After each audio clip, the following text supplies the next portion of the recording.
ఏలూరు జిల్లాలో వైసీపీ శ్రేణులు యుద్ధభేరీ మోగించాయి. మాజీ సీఎం జగన్ ఆదేశాల మేరకు కూటమి ప్రభుత్వ పాలనకు నిరసనగా వెన్నుపోటుకు 2 ఏళ్లు పేరిట ఏలూరులో భారీ నిరసన ర్యాలీ చేపట్టారు. నగర పార్టీ కార్యాలయం నుండి పాత బస్టాండ్ వద్ద గల అంబేద్కర్ విగ్రహం వరకు జయప్రకాష్ ఆధ్వర్యంలో ఈ ప్రదర్శన కొనసాగింది. ఈ ర్యాలీకి పార్టీ కార్యకర్తలు ప్రజలు భారీగా తరలివచ్చారు. కూటమి సర్కారు 2 ఏళ్ల పాలనలో ప్రజలకు కేవలం మోసం దగ మాత్రమే మిగిలాయని మండిపడ్డారు.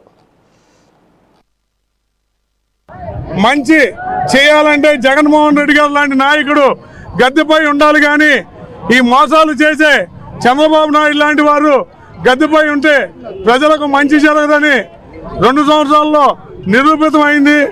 దానిలో భాగంగా ప్రజలందరికీ ఏలూరు ప్రజలందరికీ తెలిసే విధంగా పాంప్లెట్లు పంచడం జరిగింది. అలాగే ఇవాళ ఈ యొక్క ధర్నా రాష్ట్రంలో 175 నియోజకవర్గంలో జగన్మోహన్ రెడ్డి గారి ఆధ్వర్యంలో జరుగుతుంది. కూటమి ప్రభుత్వం వైఫల్యం, సూపర్ 6లో ప్రజలకు ఆడబిడ్డలకు ప్రతి నెల 1500 ఇస్తామని చెప్పి నమ్మబలికి మోసపుచ్చి ఏమీ ఎవరికి ఇవ్వకోకుండా ఆయన గడుపుతున్నారు.